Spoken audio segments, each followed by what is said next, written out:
কি খাচ্ছ? বিরিয়ানি? বিরিয়ানি? তাই? ওই যে বাবা খেয়ে নিল, বাবা খেয়ে নিল, ওই যে বাবা খেয়ে নিচ্ছে। সব খেয়ে নিল বাবা।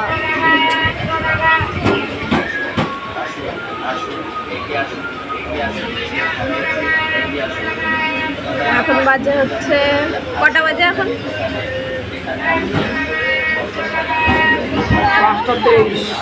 5টা 23 বাজে। এখন আমরা সারাদিনের খাওয়া দাওয়া করছি। সকালবেলা একটু পরোটা খেয়েছিলাম, আর কিছুই খাওয়া হয়নি। আর এই এখন এরপর 5:30টায় খাচ্ছি। আসলে বাইরে বেরোলে এতটা জার্নি হয় যে খিদে টিদে সব চলে যায়। আর এই যে হচ্ছে ঠাকুরের সব জিনিসপত্র।